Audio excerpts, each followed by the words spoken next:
स्वतंत्रता दिवस की हार्दिक शुभकामनाएं. Very happy Independence Day to all of you.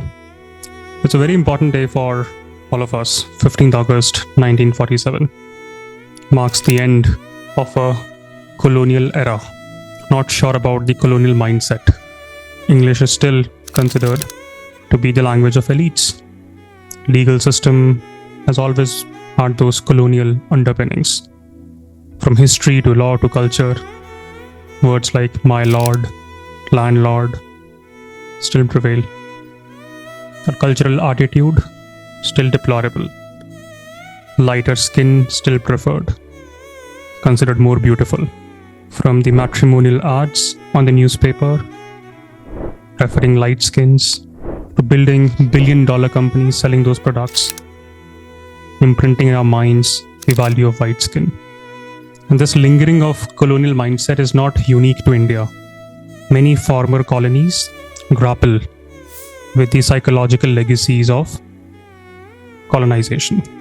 At least some of us should play our part well. Let's not be fascinated by white skin or English accent.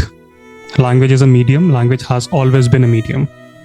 Do not judge people just because they may not be as fair as you are. Do not judge them if they can't converse in English. Your proficiency in any language does not reflect your intellect. People can speak same language in multiple accents. Bihari to Australian to American to British.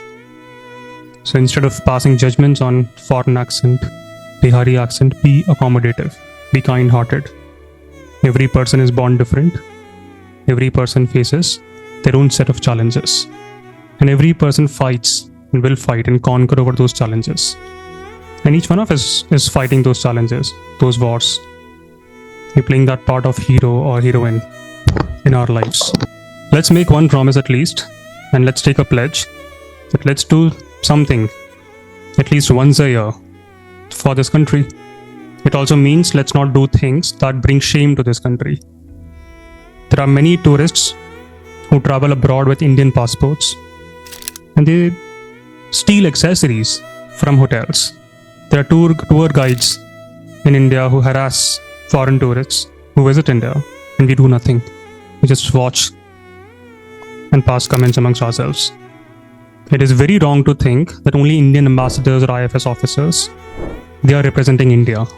Each of us who has any association with this country is India's ambassador, not just Priyanka Chopra or Dr. S. Jaishankar.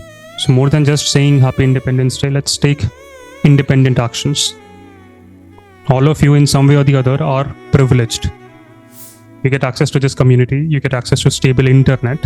Many of you are so lucky that you have stable families, parents who support you in achieving your dreams, be it financially, be it emotionally,